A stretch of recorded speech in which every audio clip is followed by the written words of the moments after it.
Isang pinagpalang araw po sa bawat sa atin. Atin pong basahin ng ating scripture sa araw na ito mula po sa John 1:12.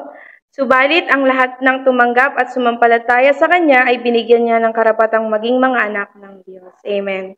So, ang atin pong title ng ating message for today, ang mensahe na dapat puntahan ng mga manggagawa at kumpirmahin sa mga bagong mananampalataya. Amen.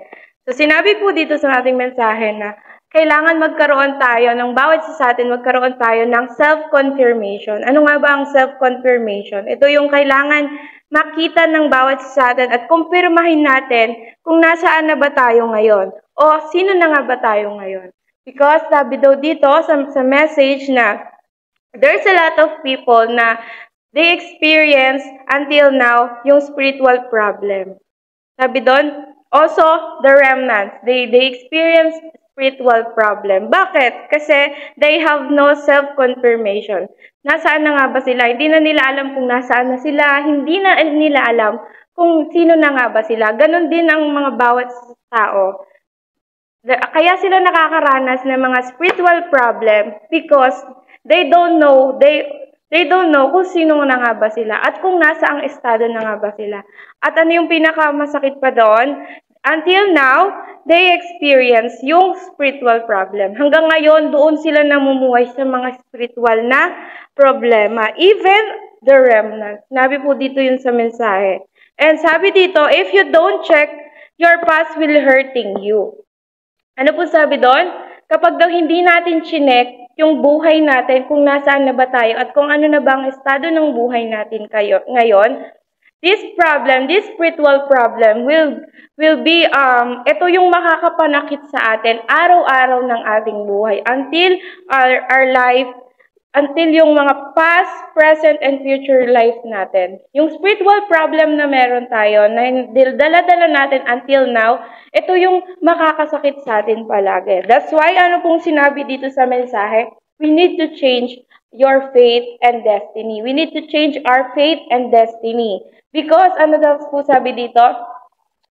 Ang mga tao ngayon na nakakaranas ng mga spiritual problem, until now, they are in the, nasa loob pa rin sila ng problema ng Genesis 3, 6, and 11. Yung pagiging self-centered, pagiging success-centered, and pagiging money-centered.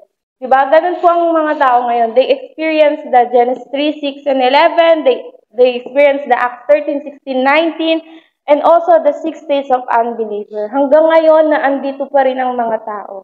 That's why, ang sabi doon, kailangan daw may change natin yon. And also, i-change natin yung master ng buhay natin. Kung dati, nandun pa rin tayo palagi sa Genesis 3 na sarili nating karunungan, sarili nating kaunawaan, sarili nating kakayahan.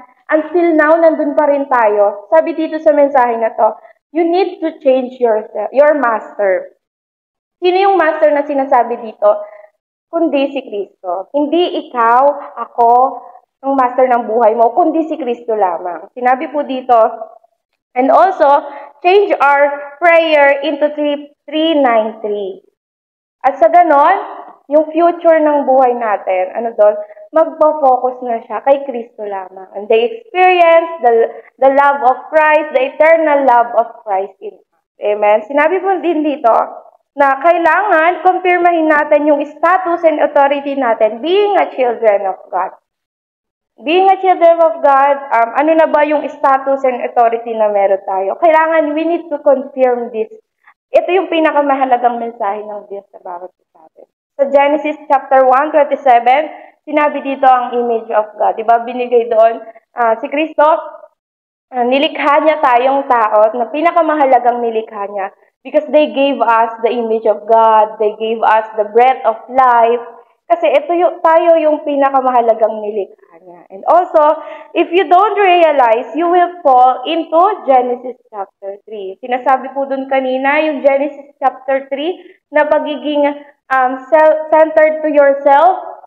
Sabi doon, kapag hindi mo kinonfirm yung sarili mo, na bilang ikaw ay anak ng Diyos, mapofall ka sa Genesis chapter 3. Yung buhay mo ay magiging centered lamang sa sarili mo. Sa sarili mong kakayanan, sa sarili mong karunungan.